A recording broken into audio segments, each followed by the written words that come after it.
چلیے جی شروع کرتے ہیں. آیت نمبر 41. والذین ہاجروا فی اللہ من بعد ما ظلموا لنبوئنہم فی الدنیا حسنہ ولأجر الآخرۃ اکبر لو کانوا یعلمون. جو لوگ ظلم سہنے کے بعد اللہ کی خاطر ہجرت کر گئے ہیں ان کو ہم دنیا ہی میں اچھا ٹھکانہ دیں گے اور آخرت کا اجر تو بہت بڑا ہے. کاش جان لیں وہ مظلوم. کون مظلوم؟ الذین صبروا وعلی ربہم یتوکلون، جنہوں نے صبر کیا اور جو اپنے رب کے بھروسے پر کام کر رہے ہیں. کیا جان لیں کہ یعنی اللہ نے کتنا اچھا ان کے لیے انجام ہے جو کہ رکھا ہوا ہے. اچھا اب ذرا مکے کی ہم صورتحال دیکھتے ہیں. آپ صلی اللہ علیہ وسلم کی تبلیغ کے نتیجے میں، اور نہ صرف رسولوں کی بلکہ ہر تبلیغ کرنے والے کی تبلیغ کے نتیجے میں ڈیفینیٹلی لوگ پھٹتے تو ہیں، اختلاف تو ہوتا ہے. آج بھی دیکھ لیں آپ، کسی خاندان میں کوئی ایک کھڑا ہو جاتا ہے اور اس کے بعد ہم دیکھتے ہیں کہ دو پارٹیز بن جاتی ہیں، ایک اس کے ساتھ دینے والے، ایک اس کی مخالفت کرنے والے.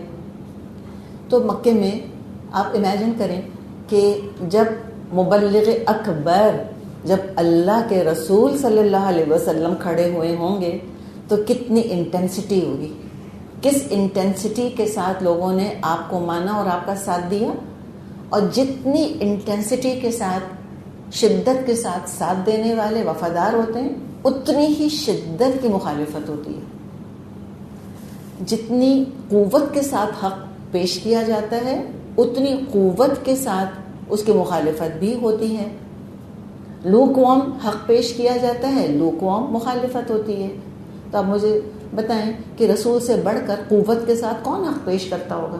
کوئی بھی نہیں. شدید ترین دشمنی رسولوں کی ہی ہوئی اور رسولوں کے ساتھیوں کی ہوئی. تو ان کا تو ایک گروپ تھا جن کا عقیدہ شرک اور انکار آخرت پر مبنی تھا. جہالت میں، سرکشی میں اڑے ہوئے تھے، بلکہ فخر کرتے تھے اپنی سرکشی کے اوپر، اپنے شرک کے اوپر. تکبر تھا ان کو اپنی سرکشی، اپنے شرک کے اوپر غرور تھا ان کو. اس کے باوجود مسلمانوں کا تعلق ان کے ساتھ کنڈیسینڈنگ نہیں تھا، تحقیر آمیز نہیں تھا، بلکہ مسلمانوں کا اور نبی اکرم صلی اللہ علیہ وسلم کا تعلق بہت خیر خواہی کا تھا. تبلیغ کیے جا رہے تھے. مشرکین مکہ ظلم اور ستم کے پہاڑ توڑے جا رہے تھے. کئی سال گزر گئے تھے، یہاں تک کہ صبر کا پیمانہ لبریز ہو رہا تھا مسلمانوں کا. تو اللہ تعالیٰ نے مکے سے ہجرت کی اجازت دے دی. اللہ ان سے بہت خوش تھا اور آخرت کی بھلائیوں کی پیشگی خوشخبری اللہ نے سنا دی، اور دنیا کی بھلائیوں کی خوشخبری بھی پیشگی سنا دی. اور دشمنوں کو سنا دیا کہ یہ مت سمجھو کہ مکے سے چونکہ یہ نکلنے پر مجبور ہو رہے ہیں تمہارے ظلم کی وجہ سے، تمہاری فتح نہیں ہے اس کے اندر. جس حال میں یہ مکے میں رہ رہے تھے اس سے بہتر حال میں یہ وہاں رہیں گے جہاں ہجرت کر کے جا رہے ہیں. اور حقیقت ہے، ہم دیکھتے ہیں کہ 100% اللہ کا یہ وعدہ سچا ہوا جو اللہ نے فرمایا ہے نا، لَنُبَوِّئَنَّهُمْ فِي الدُّنْيَا حَسَنَةً، لازماً ہم ان کو دنیا میں بہترین ٹھکانہ دیں گے. تو تاریخ تو ہمیں خود بتا رہی ہے کہ مہاجرین کی ہجرت کی وجہ سے اسلام قوت بنا، نو ڈاؤٹ اباؤٹ اٹ. اللہ تعالیٰ نے مہاجر صحابہ میں سے بعض کو علم دین سکھانے کا ذریعہ بنایا، جس سے کہ ان کی شہرت ہوئی، بہترین صدقہ جاریہ اپنے لیے بنا گئے. مختلف اسلامی صوبوں کے گورنر یہی بنے، بہترین انداز میں نظم و نسق چلایا. پھر ہم دیکھتے ہیں چاروں خلفائے راشدین کون تھے؟ انصار کے مہاجر، چاروں مہاجر تھے. بہترین سپہ سالار، ان میں نام کس کے آتے ہیں؟ مہاجروں کے، خالد بن ولید، عامر بن عاص رضی اللہ عنہما. اللہ نے دین کی خاطر وطن ان سے کہا کہ چھوڑ دو. اللہ کے دین کی خاطر وطن چھوڑا تو اللہ نے کیا دیا اس کے بدلے؟ اللہ نے ان کو مکہ بھی واپس دیا. سب سے مزے کی بات تو یہ، مکہ چھوڑا ہے نا اللہ کی خاطر، اللہ نے وہ بھی لوٹا کے ان کو دیا. پھر اللہ نے شام دیا، مصر دیا، عراق دیا، ایران دیا، ان کا مالک بنا دیا. یہ تو بالکل صحابہ کی اپنی زندگی میں ہو گیا. پھر آگے تو اسلام کہاں تک پھیلا وہ بھی ہم جانتے ہیں.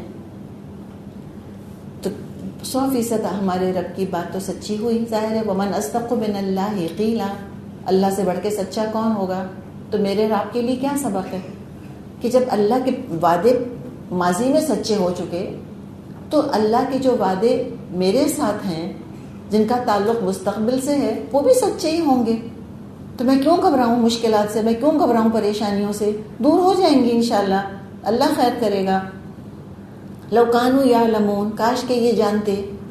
کون جانتے؟ یہ کفار کاش کہ جانتے کہ مہاجر ہجرت کی فضیلت حاصل کر رہے ہیں تو کتنا خیر اپنے لیے یہ جمع کر رہے ہیں.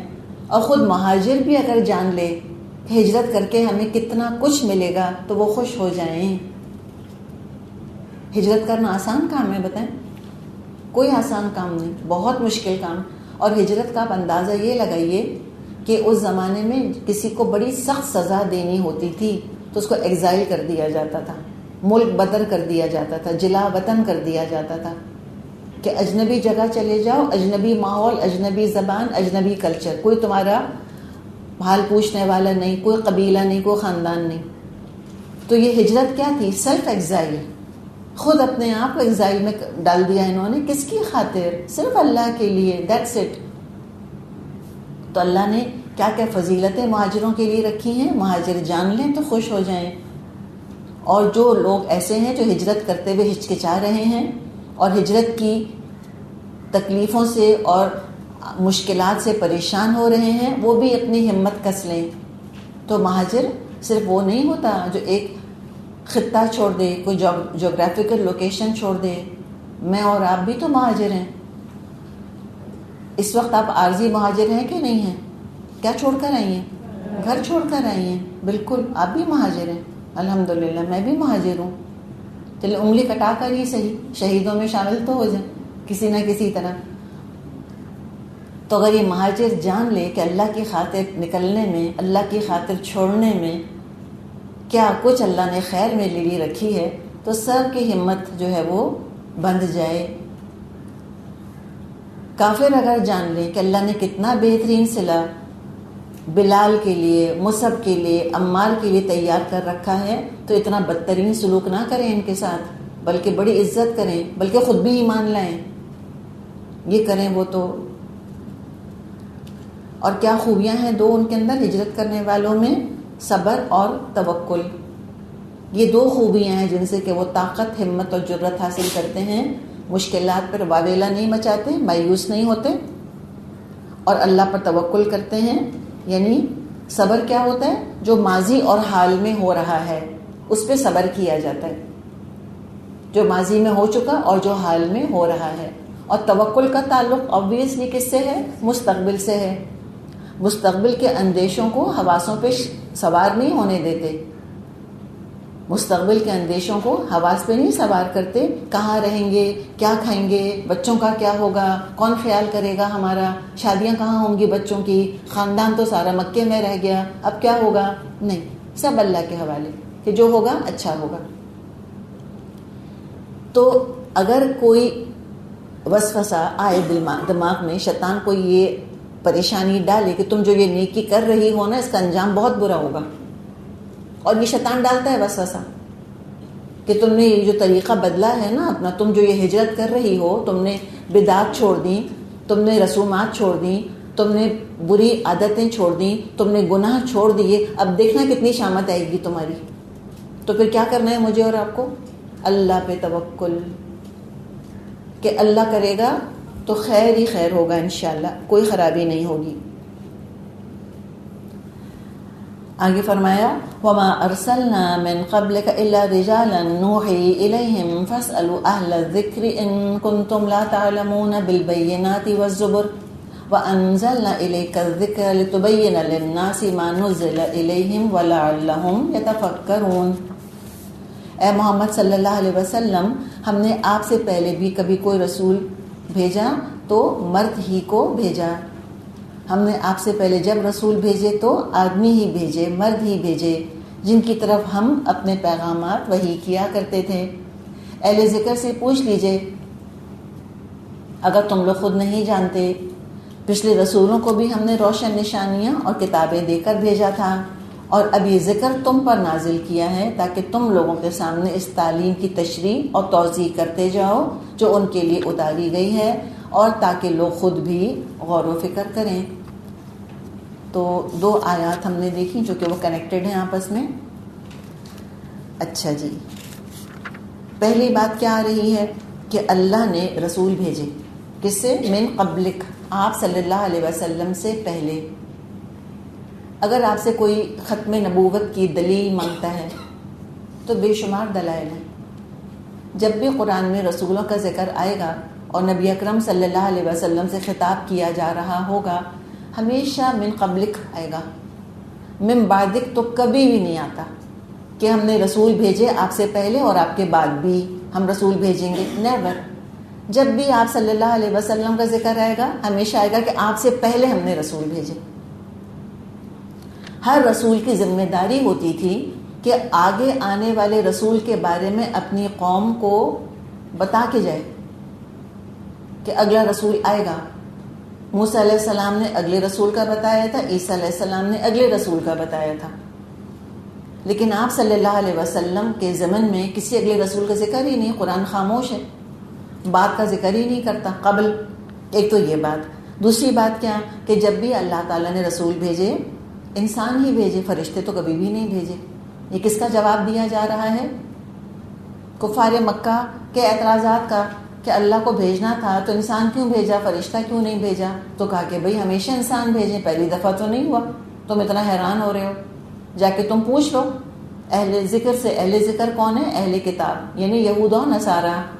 ان سے پوچھو موسیٰ انسان تھے کہ فرشتے، عیسیٰ انسان تھے کہ فرشتے؟ اب انہوں نے عیسیٰ کو خدا بنا لیا، وہ اور بات ہے، لیکن prophets of the old testament جن کو کہا جاتا ہے، یعنی یعقوب علیہ السلام، یوسف علیہ السلام، موسیٰ علیہ السلام، زکریا علیہ السلام، سب انسان تھے۔ تو رجال کا مطلب انہیں انسان لیا گیا، کس کے مقابلے میں؟ فرشتوں کے مقابلے میں۔ اور دوسرے رجال کا مطلب عورتوں کے مقابلے میں۔ جب بھی اللہ نے رسول بھیجے ہمیشہ مرد بھیجے، اللہ نے عورتوں کو رسول بنا کے نہیں بھیجا۔ اس میں کوئی تحقیر نہیں ہے، کوئی بے عزتی نہیں ہے، کوئی کمتر نہیں کہا جا رہا۔ اللہ تعالیٰ نے 2 الگ الگ جینڈرز بنائے ہیں اور اس کے حساب سے اللہ نے ذمہ داریاں ڈالی ہیں۔ رسول اللہ تعالیٰ سے کنیکٹڈ رہتے تھے، عورت رسول بنا کر بھیجی جاتی، سب سے پہلے مجھے بتائیں کیا امپیڈمنٹ آتا؟ جو اس کی اپنی قدرتی سائیکل ہے، پیریڈز ہوتے ہیں، حالت حیض میں ہوتی ہیں، تو وہی وصول نہ کر پاتی، ڈسکنیکٹ ہوتی کہ نہ ہوتی۔ اور جو اللہ تعالیٰ نے عورت کی ساخت بنائی ہے، پھر اس طرح وہ نکل کے تنہا تبلیغ نہیں کر سکتی تھی، تو لہٰذا اللہ تعالیٰ نے عورتوں کو رسول نہیں بنایا۔ کیا اللہ کو دشمنی ہے عورتوں سے؟ کیا اللہ تعالیٰ بے عزتی کرنا چاہ رہا ہے کہ سیکنڈ گریڈ مخلوق بنایا عورت کو؟ یہ تو اپنے دماغ کی ساری اختراع ہے نا، یہ سب شیطانی خیالات ہیں جو دماغ میں آ جاتے ہیں۔ اللہ کا رحم ہے کہ اللہ تعالیٰ نے ذمہ داری نہیں ڈالی، لاکھ لاکھ اللہ کا شکر ہے۔ تو اللہ تعالیٰ نے اگر نبی نہیں بنایا تو کیا بنایا؟ صدیقہ تو بنایا، امہ صدیقہ، مریم علیہ السلام کے لیے آتا ہے۔ اور کیا بنایا؟ انبیاء کی ماں بنایا۔ تو کم تو یہ اللہ تعالیٰ نے آنر نہیں دیا، تو اللہ تعالیٰ نے مردوں کو رسول بنایا، اللہ نے وحی کری ان کی طرف۔ اور اہل ذکر کو خوب پتا تھا کہ تمام انبیاء انسان ہی بن کر آئے، اور ان سے ایک طرح سے چیلنج کیا ایک طرح سے چیلنج ہے ان کے لیے کہ تم اپنی کتابوں کی روشنی میں جواب دو کہ واقعی رسول صلی اللہ علیہ وسلم اللہ کے رسول ہیں کہ نہیں، تم بتاؤ۔ اور حقیقت ہے کہ ان کی کتابوں کی گواہی موجود تھی کہ آپ صلی اللہ علیہ وسلم اللہ کے رسول ہیں۔ اور جو بھی پچھلے رسول آئے روشن کتابیں لے کر آئے، روشن نشانیاں لے کر آئے، اور اب اللہ تعالیٰ فرما رہا ہے وَأَنزَلْنَا إِلَيْكَ الذِّكْرَ، اے نبی صلی اللہ علیہ وسلم اب ہم نے آپ کی طرف الذکر نازل کر دیا ہے۔ کیوں؟ تاکہ آپ لوگوں کو کھول کھول کر بتائیں کہ جو اللہ نے ان کے لیے ہدایت نازل کی ہیں، اور تاکہ وہ خود بھی سمجھیں۔ یہ حکمت بیان ہو رہی ہے کہ اللہ نے الذکر یعنی کہ وہی صرف ایک ہی انسان محمد صلی اللہ علیہ وسلم ہی پر کیوں نازل کی؟ قرآن خالی انہی پر کیوں نازل کیا؟ اس لیے کیا کہ آپ لوگوں کو قرآن کا مطلب سمجھائیں، صلاۃ کا مطلب کیا ہے، زکوٰۃ اور صیام کا طریقہ کیا ہے، اور تعلیمات پر عمل کر کے دکھائیں۔ آپ صلی اللہ علیہ وسلم سراپا قرآن تھے، قول اور فعل قرآن کی وضاحت کر رہا تھا، اور اللہ کی مرضی صرف رسول ہی بتا سکتے تھے، کوئی اور نہیں بتا سکتا تھا۔ ایک یہ بھی سوال آتا ہے کہ ہر فرد پر اللہ تعالیٰ نے وحی کیوں نہیں نازل کر دی؟ اپنا کلام نازل فرما دیتا اللہ تعالیٰ ہر شخص پر، تو کوئی مشکل تھا اللہ کے لیے؟ میرے اور آپ کے لیے کتنا آسان ہے کاربن کو آج فوٹو کاپیز کر لینا، تو اللہ تعالیٰ کا فوٹو کاپی ایک ایک کے ہاتھ میں نہیں دے سکتا تھا؟ جب ہمارے لیے اتنا آسان ہے تو اللہ کے لیے تو اور بھی زیادہ آسان تھا۔ لیکن بات یہ ہے کہ اللہ نے آپ صلی اللہ علیہ وسلم کے دل پر اس کو نازل کیا تھا۔ کیوں؟ اس لیے کہ آپ کا دل بالکل پاک اور محفوظ تھا، شیطان آپ کے دل تک نہیں پہنچ سکتا تھا۔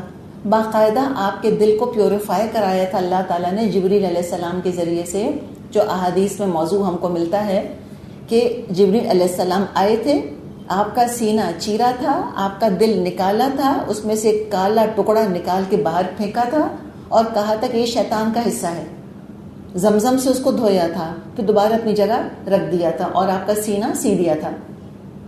سینے سے مطلب ہے آپ کا سینہ بند کر دیا تھا۔ تو اس طرح آپ کے دل کو پیوریفائی کیا گیا تھا، اتنا پاک کر کے محفوظ کر کے پھر اللہ نے اپنا کلام اس پر نازل کیا تھا۔ اگر ہر انسان کے دل پہ اللہ نازل کرتا تو ہر انسان کا دل تو اس طرح شیطان سے محفوظ نہیں ہے، اور اگر ہر انسان کا دل اگر شیطان کے وسوسوں سے محفوظ ہو جائے تو قرآن کی ضرورت ہی نہیں رہی، تو صحیح ختم۔ بہت کنولیوٹیڈ لاجک ہے، لیکن اللہ کرے آپ کو سمجھ آئے، بیکاز لوگ پوچھتے ہیں ایسی باتیں۔ ہر انسان کا دل محفوظ نہیں ہے، شیطان اس کے اندر وسوسہ اندازی کرتا ہے، یوسوس فی صدور الناس، الوسواس الخناس ہے وہ۔ اگر ہر شخص کو اللہ تعالیٰ قرآن دے دیتا تو کنفیوژن پھیلتا، ہر شخص اپنی عقل کے حساب سے انٹرپریٹ کرتا۔ ہر انسان کی عقل اور دل سلیم نہیں ہے، محفوظ نہیں ہے، اور پتہ نہیں وہ نفس اور شیطان کے بہکاوے میں آ کر کہاں سے کہاں بات کو پہنچا دیتے، اپنی خواہش نفس کو اللہ کی وحی سمجھنے لگتے۔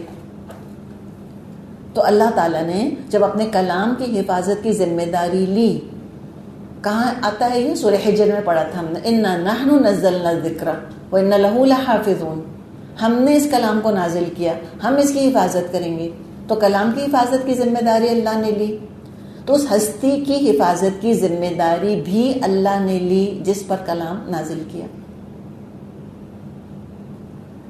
آپ صلی اللہ علیہ وسلم کی نیت، علم، عمل، سب کی ذمہ داری اللہ نے لی، اور کلیئر قرآن نے کہا ہے کہ ما ضل صاحبکم وما غوا، تمہارے یہ ساتھی محمد نہ یہ بھٹکے ہیں نہ اغوا ہوئے ہیں، ان کا تو کیا معاملہ ہے، وما ينطق عن الهوى، یہ تو اپنی مرضی سے بولتے بھی نہیں ہیں، ان هو الا وحی یوحى، یہ تو وہی بتاتے ہیں جو وحی کی جاتی ہے ان کے اوپر، وحی کی روشنی ہی میں قرآن کو انٹرپریٹ کر رہے ہیں، وہی خفی کی روشنی میں وہی جلی کو انٹرپریٹ کر رہے ہیں۔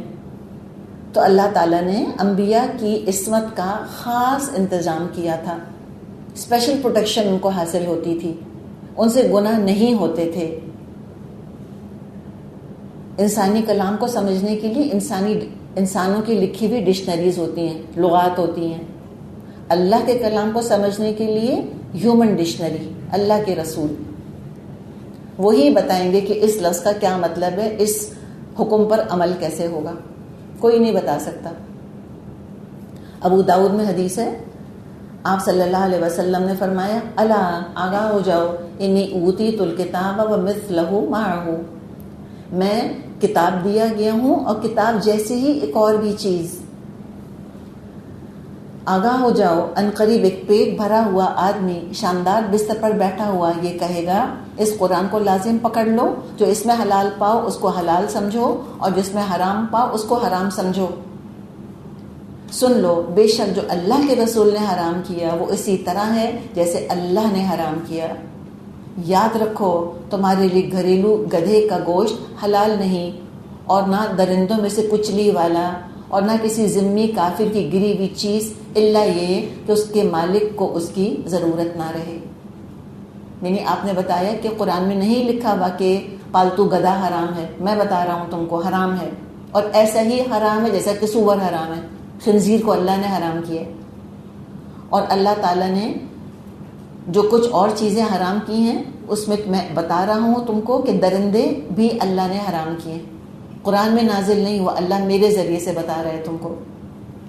اور ذمی کافر یہ ایک کیٹیگری ہے کہ کوئی کافر ہے، اسلامی حکومت کے تحت وہ رہ رہا ہے، اس کی کوئی چیز کہیں گر گئی ہے تو مسلمانوں کے لیے جائز نہیں کہ اس کی چیز کو اٹھا کے استعمال کرنا شروع کر دیں. ہاں اگر وہ خود کہتا ہے مجھے ضرورت نہیں ہے تو استعمال کریں. تو تھوڑی سی یہ ایکسٹرا بات ہے اس کے اندر. تو یہ اللہ تعالیٰ نے اس طرح سے الحمدللہ قرآن نازل کیا، اور قرآن کی تشریح کرنا بھی نبی اکرم صلی اللہ علیہ وسلم کی ذمہ داری لگائی، ورنہ 23 سال کی ضرورت ہی نہیں تھی. یک لخت قرآن نازل ہو جاتا، یک دم نازل ہو جاتا، ایک دفعہ ہی. تھوڑا تھوڑا کر کے کیوں نازل کیا 23 سال میں؟ تاکہ آپ عمل کر کر کے لوگوں کو دکھاتے رہیں، بتاتے رہیں. تو اس میں حدیث کی اہمیت اور ضرورت کا ہمیں اندازہ ہوتا ہے. بغیر حدیث کے قرآن کو نہیں سمجھا جا سکتا. حدیث کا انکار قرآن کا انکار ہے. اور بہت اللہ کا شکر ادا کرنا چاہیے کہ اللہ تعالیٰ نے کتاب اتار دی رسول پر. تو اللہ تعالیٰ سے ہدایت مانگنی چاہیے، عذاب نہیں مانگنا چاہیے ان لوگوں کو، کفار مکہ کو. افامن الذین مکروا السیئات ان یخسف اللہ بہم الارض او یاتیہم العذاب من حیث لا یشعرون. پھر کیا وہ لوگ جو دعوت پیغمبر کی مخالفت میں بد سے بدتر چالیں چل رہے ہیں، اس بات سے بالکل بے خوف ہو گئے ہیں کہ اللہ ان کو زمین میں دھسا دے، یا ایسے گوشے سے ان پر عذاب لے آئے جدھر سے اس کے آنے کا ان کو وہم و گمان تک نہ ہو. یعنی چھپ چھپ کر ہی فساد مچانے کی کوششیں کر رہے ہیں، قرآن کے خلاف، رسول کے خلاف چالیں چل رہے ہیں. تو یہ نہ سمجھیں کہ اللہ کی پکڑ سے بچ نکلیں گے، یا یہ کہ رسول کو جھٹلائے چلے جائیں گے، اس کے باوجود امن اور چین کی زندگیاں گزارتے رہیں گے. نہیں، اللہ ان کو زمین میں دھسا سکتا ہے جیسے قارون کو دھسا دیا، یا کسی اور طریقے سے عذاب آ جائے جو ان کے وہم و گمان میں بھی نہ ہو. او یاخذہم فی تقلبہم فما ہم بمعجزین او یاخذہم علی تخوف فإن ربکم لرؤوف رحیم. یا اچانک چلتے پھرتے ان کو پکڑ لے، یا ایسی حالت میں ان کو پکڑے جبکہ انہیں خود آنے والی مصیبت کا کھٹکا لگا ہوا ہو اور وہ اس سے بچنے کی فکر میں چوکنے ہوں. وہ جو کچھ بھی کرنا چاہے یہ لوگ اس کو عاجز کرنے کی طاقت نہیں رکھتے. حقیقت یہ ہے تمہارا رب بہت ہی نرم خو اور رحیم ہے. تو یہاں پر مختلف طرح کے عذابوں کا ذکر آ رہا ہے.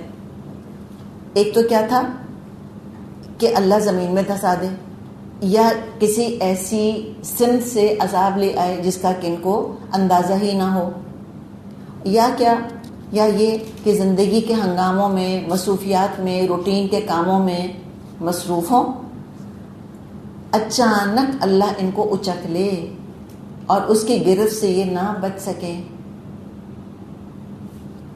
یہ بھی اللہ کر سکتا ہے. یا خذہم فی تقلبہم، تقلب کیا؟ چلنا پھرنا، چلت پھرت، زندگی کی مصروفیات، زندگی کی رونقیں، ہنگامے، اس میں ہی مصروف ہیں. اچانک اللہ تعالیٰ ان کو اچک لے، یا خذہم، اور کیسے اچک لے؟ موت کا پنجہ پڑ جائے ان پر آ کر. اور آپ وہ دیکھتے ہوں گے ویڈیوز وغیرہ دکھاتے ہیں، لڑکے ہیں کھیل رہے ہیں، فٹ بال کھیل رہے ہیں، کوئی گیم کھیل رہے ہیں، اچانک ہارٹ اٹیک ہوا، چلے گئے. تو اللہ تو جس کو چاہے، ہم سب بیٹھے ہیں یہاں پر، جس کو چاہے اللہ تعالیٰ اٹھا لے اس میں سے، ہم میں سے. کوئی اللہ کا ہاتھ پکڑ سکتا ہے؟ ہرگز نہیں. اللہ کا فیصلہ بدل سکتا ہے؟ ہرگز نہیں. تو پھر کیسے ایسے بے فکرے بیٹھے ہیں، کیسے بغاوت کیے جا رہے ہیں اللہ کے خلاف، جبکہ ہر وقت اللہ کی گرفت کے اندر ہیں. او یاخذہم علی تخوف. تخوف کیا کہ مستقبل کے بارے میں جو ان کے اندیشے اور فیئرز ہیں، جن چیزوں کا ان کو خوف ہے، اور خوف کا تعلق کس سے ہوتا ہے؟ مستقبل سے. جن چیزوں کے بارے میں ان کو انسیکیورٹیز یا اندیشے لاحق ہیں، وہ ان کے خوف، ان کی انسیکیورٹیز، ان کے اندیشے اپنی پوری تلخی کے ساتھ حقیقت بن کر سامنے آ جائیں. یہ لاکھ انتظامات کر لیں، یہ حفاظتی تدابیر کر لیں، اللہ کے عذاب کے سامنے کوئی حفاظت فائدہ نہیں دے گی. مثال کے طور پہ انسانیت کو کن کن چیزوں کا خطرہ، کن کن چیزوں کا خوف ہے اس وقت؟ کبھی آپ نے پڑھا کہ کیا کیا وجوہات ہو سکتی ہیں کہ ہیومینٹی ایکسٹنکٹ ہو جائے؟ وہ کئی ریزنز گنواتے ہیں. کیا ریزنز ہیں؟ کوئی ڈیزیز. کیا ریزن ہے؟ Atomic explosion. کیا ریزن ہے؟ کوئی میٹیورائٹ گر پڑے. کیا ریزن ہے؟ ایلین انویژن ہو جائے. کئی ریزنز وہ بتاتے ہیں نا کہ یہ وجوہات ہو سکتی ہیں جس کی وجہ سے ہیومینٹی، انسانیت ختم ہو جائے گی دنیا سے. تو اللہ کہہ رہا ہے کہ جن جن چیزوں کا ان کو خوف ہے، اللہ ان میں سے ہر چیز کو حقیقت بنا سکتا ہے، یا کسی ایک چیز کو حقیقت بنا سکتا ہے. کسی ایلین کو اتارنے کی ضرورت بھی نہیں ہے. اسی دنیا کی کسی مخلوق کو ایسا طاقتور کر دے کہ تم خوف زدہ ہو کے رہ جاؤ، فیئر میں زندگیاں گزارو، جو کہ ہم دیکھ رہے ہیں. تو کوئی حفاظت فائدہ نہیں دے سکے گی. تخوف کا ایک مطلب تو یہ ہوا نا جس چیز کا خوف ہے. اچھا، تخوف کا ایک مطلب قلت بھی ہوتا ہے کہ مال، پیداوار، ریسورسز کم سے کم ہوتے چلے جائیں، ترقی کا پہیہ رک جائے، ویل آف پروگریس رک جائے یا ریورس ہو جائے. تو یہ کیا کر لیں گے؟ اور کیا پتہ ایسا ہو چکا ہو تاریخ میں. ہم نے تو فرض کیا ہوا ہے کہ پروگریس کا، ٹیکنالوجی کا گراف اسٹریٹ لائن گراف ہے. پہلے زمانے کے لوگ کم ترقی یافتہ تھے، پھر اور زیادہ، پھر اور زیادہ، پھر اور زیادہ. ہم یہ سمجھتے ہیں نا کہ ہمارا دور سب سے زیادہ ترقی یافتہ دور ہے. ہم یہ سمجھتے ہیں سب سے زیادہ ایڈوانسمنٹ ہم نے کی ہے سائنس ٹیکنالوجی میں، اس دور کے لوگوں نے، 21 سینچری کے لوگوں میں.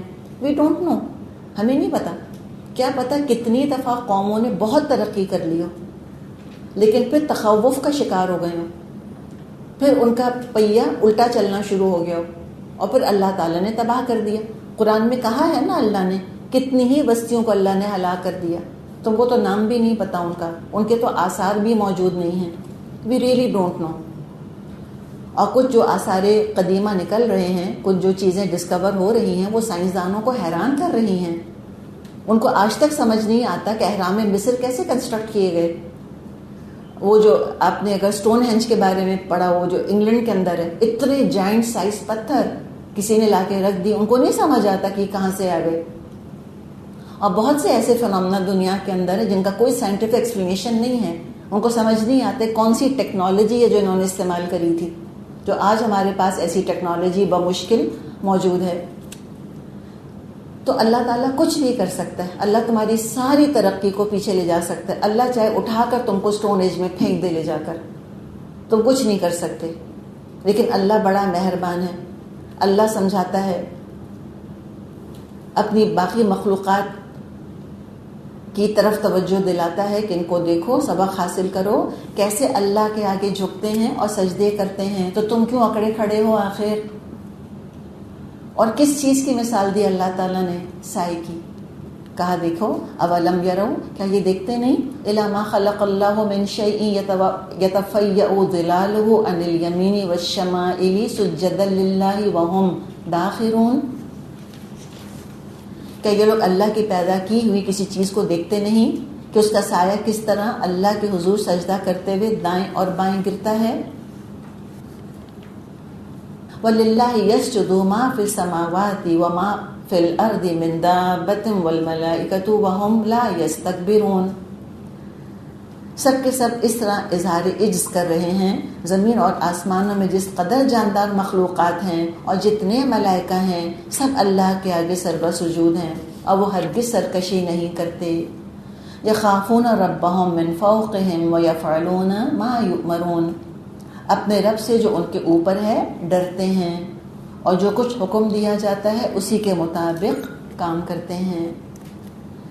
شاہ عبد القادر رحمۃ اللہ علیہ کہتے ہیں ہر چیز ٹھیک دوپہر میں کھڑی ہے، اس کا سایہ بھی کھڑا ہے. جب دن ڈھلا سایہ بھی جھکا، پھر جھکتے جھکتے زمین پر پڑ گیا.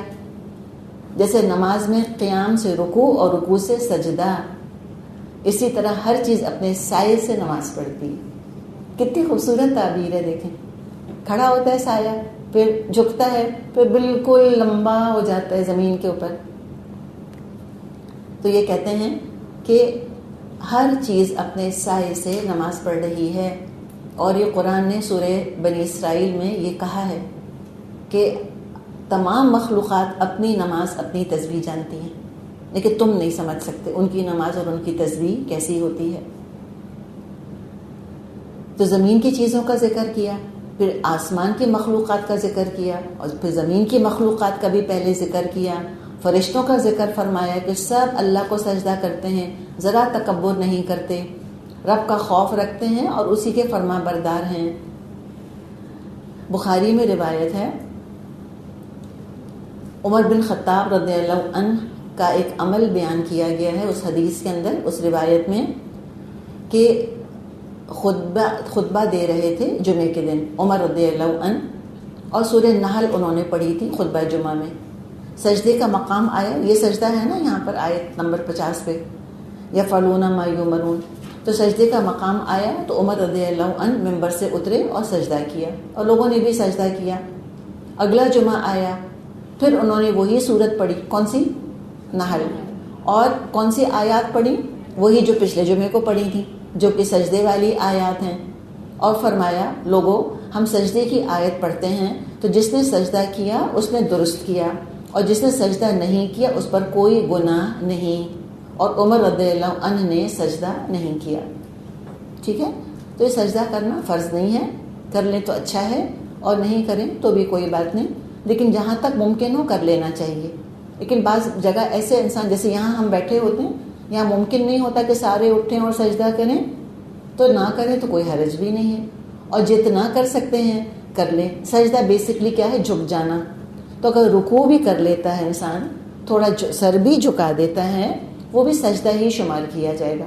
اور سجدہ تلاوت کے آداب آپ کو بتائے تھے، وہ پرچہ نکالیں اور دیکھیں اور پڑھیں، کیا پتہ فہم میں اس کے بارے میں کوئی سوال آ جائے تو وہ دیکھ لیجیے گا پھر آپ، تاکہ ایک ریویژن رہے ہمارا، اور لوگ اگر ہم سے پوچھیں تو ہمیں اس کے بارے میں پتہ ہو. اور سجدہ تلاوت کے لیے بہت ساری کنڈیشنز وغیرہ موجود تھیں جو کہ نماز کے سجدے سے ڈفرینٹ ہوتی ہیں، تو لہٰذا وہ آپ دیکھ لیجیے گا. چلیے یہیں تک ہم کرتے ہیں. سبحانک اللہم و بحمدک، نشہد ان لا الہ الا انت، نستغفرک و نتوب الیک. السلام علیکم ورحمۃ اللہ وبرکاتہ.